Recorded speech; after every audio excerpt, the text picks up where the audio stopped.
Hello, everyone, and welcome to this week's member only video where we take the territory that we explored around the overlap between how we eat and the heart chakra on Wednesday. And we're going to bring it into more personal territory today so that you can get a sense of how the energy flowing through your heart chakra might be being reflected in the way that you eat, the foods you choose, and how to begin to uncode what you are, how you're interacting with food, and use it to explore the heart. It's a way in, it's a doorway into the heart. And in turn, when we work with the heart, sometimes we can shift the way that we're eating and vice versa. We can shift the way that we're eating to begin to work, or we can use how we're eating and understand it so that we can work with the energy of the heart. So I just want to first and foremost thank each of you for being here, for being a member on this page, on this channel. It is so meaningful to have this container, to have each of you in it.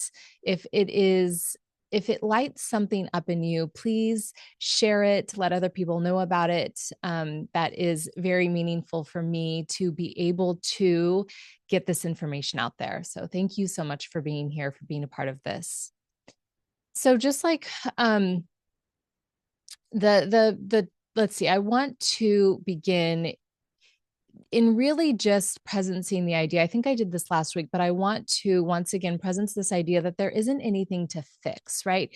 This isn't about like foods that fix your heart energy. This is about listening to what the story that's being told at the table, in the kitchen, with food, because food is a physical manifestation of your energy. It is a really beautiful doorway into understanding our heart, to understanding these different energy centers in a really in a more in a more tangible way. And so, because energy can be pretty elusive to work with, right? So, when we can look at these physical manifestations of the energy patterns, we can get insight that it can be really hard to get anywhere else. And that's why we're exploring this through food. And as you know, how I initially began to get into energy was through beginning to look at these deeper patterns when it came to food. So, the heart energy at the table, we're working with the same two channels of energy that we did last week, but the question shifts when we move into the heart. So the cravings, the things that we're drawn toward, that we really want to eat, and the habits around how we eat, where heart energy are really like where our heart energy is asking to flow, the way it's flowing, it's representative of that. So where you're hungry for opening, where you're hungry for embodiment, where you're hungry for connection and more balanced reciprocity, and the aversions are going to help indicate to us like where maybe our heart is a little guarded, where that bridge between body and spirit isn't maybe quite open yet, where the body might be protecting something tender, or where we might be escaping our greater connection with our form and with what we need to receive. So the new layer for the heart specifically names like that every meal is it's helping us to understand our flow with giving and receiving, with this exchange that we constantly have. The heart is all about circulation, right? So how am I giving? How am I receiving? So the question we hold underneath everything today is, what pattern of love am I nourishing with this bite? And so we're nourishing a pattern, we're nourishing an energy with everything that we eat, everything that we not just eat, but everything that we do, every way that we nourish our body. And so, am I nourishing the pattern that I want to be playing out in my life? sometimes that is not as it's easier said than done, right? And we need to explore it deeper. We need to get into those patterns and begin to create sometimes some healing and within it, some consciousness within it before we can begin to make that shift. But for now, just to give you the landscape of what we're working with, where it's just what am I nourishing? By which pattern might I be nourishing? Is this potentially nourishing a pattern I want or not, even if I can't name the pattern, right? So just those are the kind of explorations. So two things that I see with the heart chakra, given that it's this bridge between body and spirit, is that sometimes there is a disconnect between the spirit and the heart and our lower body, where we're not really embodied. We are kind of escaping ourselves. We are living up more in this airy space, sometimes in the spiritual space, in the mental space. And so our energy is like kind of floating up out of us, right? Up out of the body. And and sometimes it's more rooted down in the physical body, and we have a harder time like coming out of ourselves to connect with others, to give and receive, to maybe connect spiritually, to give ourselves to let ourselves be expressed, right? Like come up into the air and move with other beings on this earth. And so I'm always really tuning into that with heart energy. Is it flowing fully down through the body and up to the spirit, or is more of the heart energy like up in the air, more of it down, or is it kind of blocked from that physical experience? And so there's these lifting foods that, as I name them, right? Actually, I'm just going to kind of pull you into it. Like heart nourishing foods are going to be things that are green, right? So we have the frequency in the heart is the same as the frequency carried in the color green, but we also think about it like the exchange that is representative of the heart chakra in every single breath is this exchange of air, this exchange of gases between us and the green life on this planet. And so the green life on this planet are the foods that become nourishing to the heart. So we're thinking like all the greens, the dandelion, the arugula, the lettuces, the kale, right? And fresh herbs, the mint and basil and cilantro and parsley and sprouts, green tea. These are the like these light, fresh foods that, especially the green ones, are going to plant life, right? Plants are going to be really nourishing to the heart. So when we are craving these foods, these lifting foods, it often signals a heart that is open, a body that is asking for breath, that wants to feel that exchange, that circulation of breath. Um, and it might be like maybe a layer of grief that's beginning to thaw, that's beginning to be released, that then is desiring of this food that's going to help to nourish that flow. And craving these foods can also sometimes be reflective of like a need for emotional spaciousness.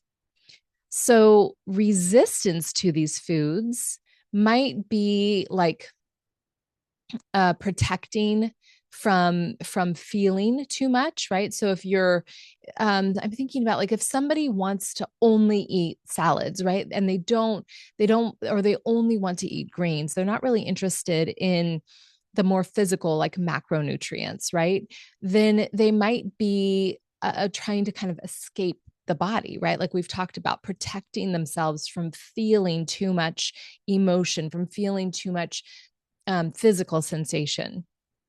They might have like grief that's kind of keeping them stuck, like a fear of touching into that grief, of releasing that grief, is holding them in a place where they don't want to feel that flow of connection to themselves or to others, because they need to protect themselves. They might be keeping their heart close, right? It might feel safe to keep their heart close. They might be somebody, I see this a lot, who doesn't want to receive. They're really good at giving, but they don't want to receive. And so greens, these light, airy foods are going to be inviting that flow, that give and take. And if you are blocking like one way or the other, then you might not be drawn to eating the greens. um, and so, and sometimes it might be like living up in this mental space and not wanting to soften down into more of that feeling space. So, someone who is maybe like really knowledgeable and always sharing, they connect by sharing their knowledge more than by sharing their heart. That might also be someone who's resisting eating greens. But that desiring of greens will tell us that there's a desire for that connection. There's a desire for that reciprocity. There's a desire to be in the air flow with life, humans, plants, the planet, whatever we want to call it. But also, if just again to presence it, if that's all we want to eat, then again it can signal not wanting to drop too deeply into the body. So lots of different ways this can play out, and I'm really trying to summarize it so that you can feel into it for yourself, but know that the best way to get at it is to explore it on that really individual level. And that is what I love to do when I sit in session with people, is to really feel what it is for them. What is that unique flow of energy? And how is it being nourished? How is it flowing? How could it be nourished? What we can learn about it in terms of what might be being closed off or protected. So just to offer you a little bit of reflection, just what feels maybe too soft or too tender, too open for you right now? And what might your heart be guarding against? And maybe just think about your relationship with these light, leafy foods, these green leafy foods. How do you feel about them? Are they all you want to eat? Are you resistant to eating them? Do you want to eat them cooked? These all tell us information about the flow of energy in the heart. This is a perfect thing to drop into the member only chat. This is the kind of thing that we can sink into on that individual level and, really learn from one another as we do that. So, I want to call out now um, that so a few specific patterns, actually. Again, just to give it a little bit more texture. So the person who might avoid like a bitter green might be stuck in that grief that has um, that feels like it has nowhere to move. And this is really tied to the cycle of grief is really tied to the heart chakra, because the grief is what keeps us um, out of that more harmonious flow with the physical body. That kind of is protecting us from too much sensation, too much emotion. And grief, though, is a part of life. It is an aspect of life that we cannot deny. Every single new thing that we move into requires an element of grief to let go of the old. So it can even be, we often associate grief with like hard loss that happens, and sometimes it is, but grief is also present in even wonderful things that happen. I was just working with a client who had a baby, and she really needed to work through the layer of grief, loss of her maidenhood, to step fully into her mother role. It wasn't anything that we would consider maybe there being grief around this new life, this beautiful thing that happened to her, that was a wonderful thing for her. But anytime we move into something new, we have an element of grief to work with. Anytime we eat food, there is also an element of grief. Eating life um, feeding ourselves requires death. And I'm not just talking about animals, I'm talking about plant life. This is part of the cycle of nature, the the what's it called? Um the circle of life. There we go. The circle of life requires death. And death inherently asks us to contend with grief. And so it's just something to consider. Not that we need to be like overly sinking into like grief every time we eat or anything, but our relationship with grief, our relationship with death, our relationship with letting go and opening to something new can tell us a lot about the flow of energy in our heart. Another example, the person who lives on green juice, but can't, but has a hard time, like they might be running around drinking their juice and, feeling so healthy because they're drinking this green juice, but they may not really want to eat food. They may not want to chew food. They may not want to sit down in the ground of their own life and really experience it fully. You might notice that after heartbreak, that there's this tendency toward these really heart nourishing foods, such as rose. And rose now is a plant. It's not a green plant, but it is an example of something that just a way that the heart will um, pull us toward things that feel healing to that energy center. And this happens with every different energy center. And it's just really interesting if you know the connections. And I name that one just because I see it so often, to notice these cravings that are energetic. The rose can be really healing to the heart, and people experiencing heartbreak will often really reach for that. Okay. So the other aspects, those are all like what we talked about was like heart lifting or staying lifted out of the body, right? And now I want to talk about heart foods that help us to move down through down into the body, like bring that connection. That bridge, right, needs to be open up and it needs to be open down. So this is like what brings it down. And cacao is a really earthy, heart nourishing food. Avocado, a green food that is full of fat, is going to pull us, like help to connect the heart down into the sacral, the heart that is green, the sacral that is fat. Thinking of like ghee quality fats, especially like dark leafy greens that are cooked in those fats, collards that are braised in butter or in oil, kale that maybe is like simmered in a broth. These are in a watery broth, right? These are going to be things that help us to connect into the emotional fluidity of the sacral chakra.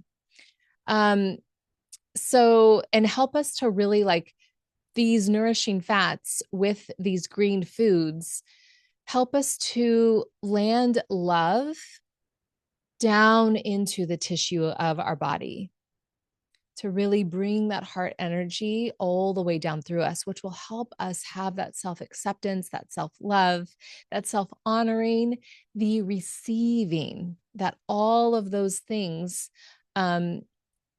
help to employ. So these foods, like they help us to bring that heart energy down out of that airy, more conceptual realm and into the actual body, where we can then embody love, and it is less of an abstraction, making it more available to receive in our body, but also more potent when we give it, because it's coming from more of the matter of our being rather than this airy, more conceptual, abstract space.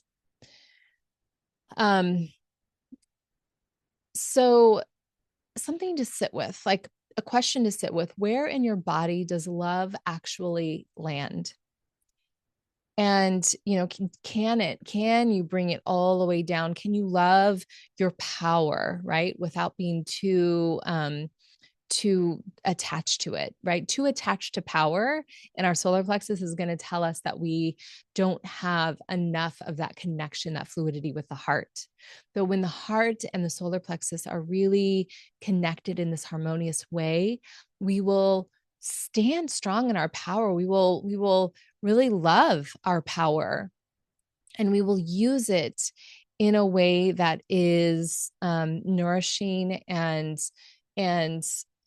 and uh, reciprocal, and like a power with rather than a power over.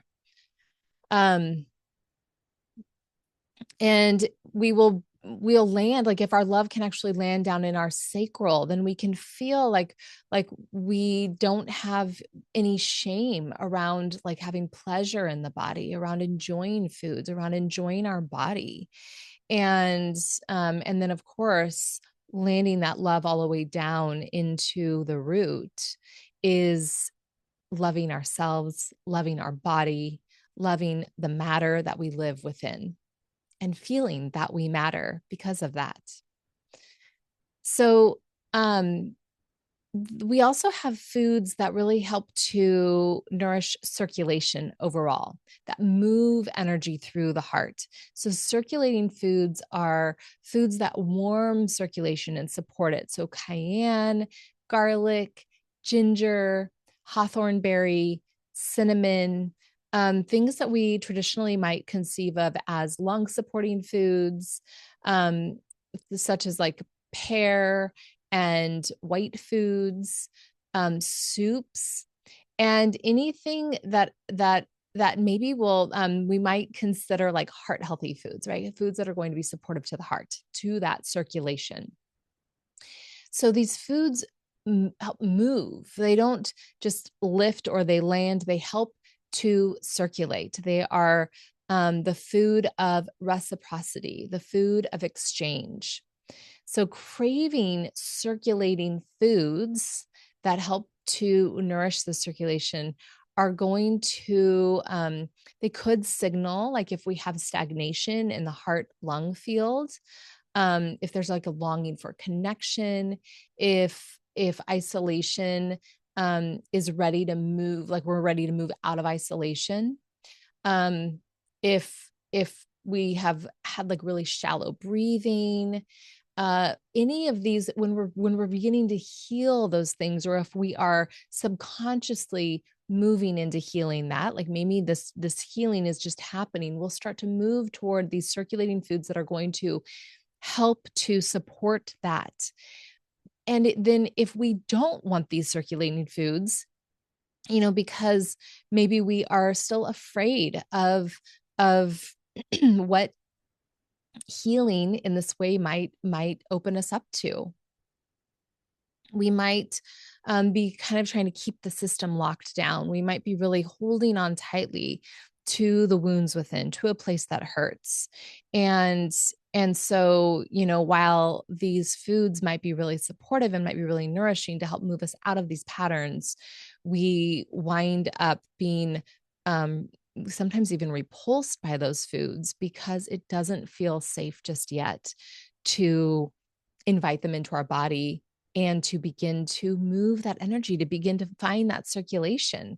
Sometimes we find our way into that realization that, oh, I have some grief I need to contend with before I can start to eat those leafy greens willingly and happily and even maybe want them.